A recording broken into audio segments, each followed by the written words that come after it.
Hello dear future officer, स्वागत है आप सभी का ओनली एज के टारगेट फिल्म 2021 में। करंट अफेयर्स का यहाँ हम रिवीजन करने वाले हैं एमसीक्यूज के थ्रू। इन वीडियोस की ऑलरेडी प्लेलिस्ट बनी हुई है, आप वहाँ से चेक कर सकते हैं। साथ ही साथ आप ओनली एज का telegram channel only IAS nothing else के नाम से अवेलेबल है, उसे आप ज्वाइन कर सकते हैं। यूपीएससी स्टेट पीसीएस से related exquisite material guidance only IAS की तरफ से प्रारंभ कोर्स का सेकंड सीज़न शुरू हो रहा है। इसमें 9 महीने का ये कंप्लीट कोर्स होगा, प्रीलिम्स कम मेंस होगा इसमें। और इसमें वीडियो सेशंस रहेंगे, जीएस के सारे सब्जेक्ट के, ऐसे के, सी सेट की क्लासेस होंगी, प्री मेंस की अपने को टेस्ट सीरीज़ भी मिलेगी, हिंदी में भी उपलब्ध रहेगी। तो आपको जाना है video.onlyis.in पे, वहाँ जाके आप अपने आप को रजिस्टर कर सकते हैं, एनरोल कर सकते हैं एंड सारी डिटेल वहाँ मिल जाएंगी। फिर भी अगर कोई इशू हो तो आप कॉल कर सकते हैं 7007931912। ठीक है।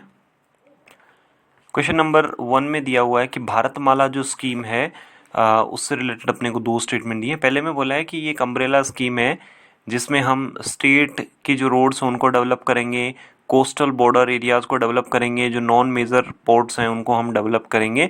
डेवलप करने का मतलब है कि मान लो कि जैसे हमारा कोस्टल है तो हमारे देश की कोस्टल लाइन जो है वो 7500 किलोमीटर है। लेकिन कई बार क्या होता है कि कुछ ऐसे एरियाज़ हैं जो कि इंटीरियर में हैं, तो वहाँ से मेजर सिटीज़ तक रोड नहीं है, या जो कोस्ट हैं, तट हैं, पोर्ट हैं, बंदरगाह हैं, वहाँ पे कनेक्टिविटी नहीं है। ऐसी कंडीशन में कनेक्टिविटी प्रोवाइड कराई जाएगी। दूसरा बोला है कि सेतु भारतम परियोजना और डिस्ट्रिक्ट हेडक्वार्टर कमेटी, ये दोनों ही इस स्कीम के कंपोनेंट हैं।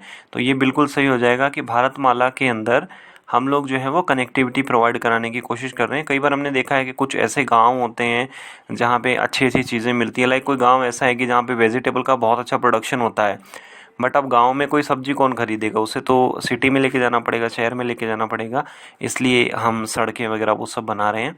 तो पहला स्टेटमेंट हमारा करेक्ट है एंड दूसरा स्टेटमेंट भी हमारा जो इसमें करेक्ट है।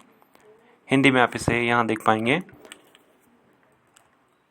क्वेश्चन नंबर 2 में दिया है, एक साइड लेफ्ट साइड में हमें स्पेस मिशन दिए, अंतरिक्ष अभियान, और राइट साइड में उनके टारगेट्स दिए हैं।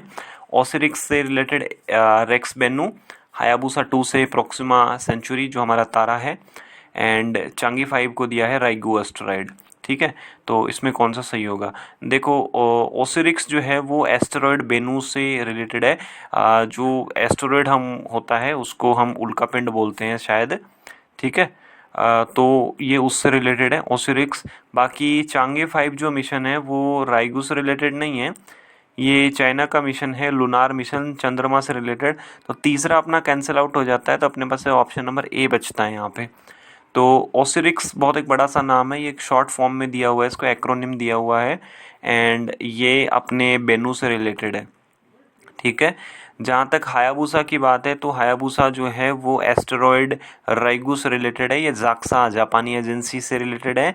एंड चाइना का चांगी 5 जो है वो लूनार से रिलेटेड है, अपना जो चंद्रमा है उससे रिलेटेड है। हिंदी में आप इसे यहाँ देख पाएंगे। तो ये सब उनकी इमेजेस हैं, ये तीनों जो मिशंस हैं।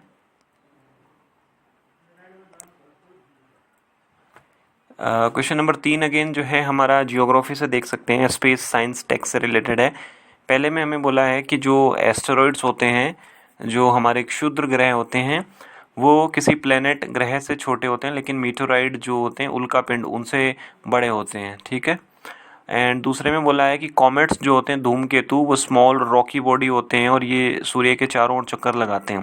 देखो, जनरली ऐसा माना जाता है कि जो एस्टेरॉइड होते हैं ना वो प्लेनेट से छोटे होते हैं। प्लेनेट तो आपको पता ही है हमारे यहाँ पे, जैसे जो प्लेनेट है, वीनस है, बुध है, शुक्र है, मरकरी है, ये सारे के सारे, वीनस, मार्स, ये।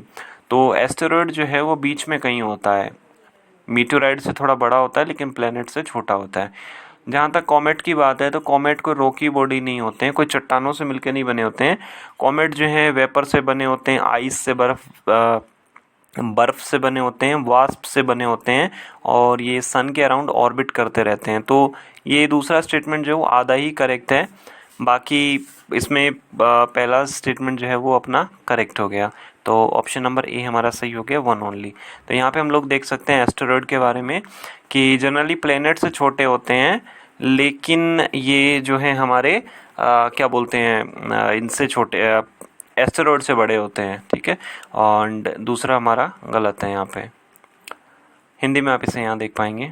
तो ये कुछ एस्टेरॉयड जो हैं वो कई बार ऐसा खतरा रहता है कि एस्टेरॉयड्स, कोई एस्टेरॉयड ऐसा होगा या कुछ ऐसे एस्टेरॉयड्स हो सकते हैं कि जो आज नहीं तो कल जो है वो धरती से टकरा जाएंगे।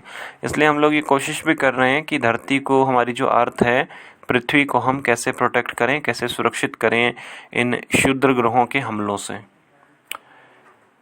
लिडार के बारे में दिया हुआ है कि लाइट डिटेक्शन एंड रेंजिंग ये टेक्नोलॉजी होती है लिडार, ठीक है। तो लिडार के बारे में बोला है कि ये एक रिमोट सेंसिंग मेथड है जिसमें साउंड वेव्स को यूज़ किया जाता है to measure the ranges to the earth. देखो साउंड वेव्स को कैसे किसी चीज़ को मेज़र कैसे करना होता है। लाइक देखो आप कि मान लो कि कोई ऑब्जेक्ट है, मैं यहाँ खड़ा हूँ और ये ऑब्जेक्ट है, ये मेरे से 10 मीटर की दूरी पे है, ठीक है। तो क्या होता है कि पहले हम साउंड की रे को वहाँ तक भेजते हैं और वापस आती है, ठीक है। तो जो जिस ऑब्जेक्ट से टकराएगी उसका कोई ना कोई आकार होगा, कोई ना कोई स्ट्रक्चर होगा, तो वो साउंड वेव से हम पता करते हैं कि कहाँ कहाँ पे रिफ्लेक्ट हुई है, रिफ्रैक्ट हुई है, इस तरीके से। तो परावर्तन और अपवर्तन के थ्रू हमें जो है वो पता चलता है। दूसरा देखो, इसमें बोला है कि इस लिडार को आर्कियोलॉजी, सिस्मोलॉजी, फॉरेस्ट्री, इन सब में यूज़ करते हैं। लिडार जो है वो एक तरीके से 3D मैप बनाने के काम आता है। किसी भी स्ट्रक्चर का हमें अगर 3D मैप प्रिपेयर करना हो या उसके बारे में कुछ नुआंसेस पता करने हो, तब हम उसे देख सकते हैं। तो ये साउंड वेव की टेक्नोलॉजी पे रिलेटेड नहीं है, ये लाइट वेव टेक्नोलॉजी पे रिलेटेड है। लाइट कितनी देर में गई और कितनी देर में वापस आई, कहाँ से रिफ्लेक्ट हुई, कहाँ से रिफ्रैक्ट हुई, इस तरीके से। बाकी इसका काम जो है वो आर्कियोलॉजी, सिस्मोलॉजी, फॉरेस्ट्री में होता है। बिल्कुल ऑप्शन नंबर बी करेक्ट है। तो पहला अपना इनकरेक्ट है एंड दूसरा अपना यहाँ पे सही है।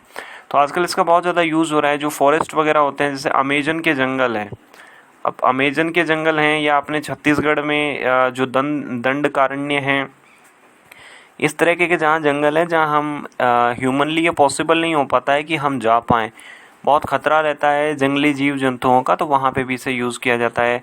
बाकी कई बार धरती के नीचे कुछ ऑब्जेक्ट्स हमें मिलते हैं तो उनके लिए भी यूज़ किया जाता है। हिंदी में आप इसे यहाँ देख पाएंगे।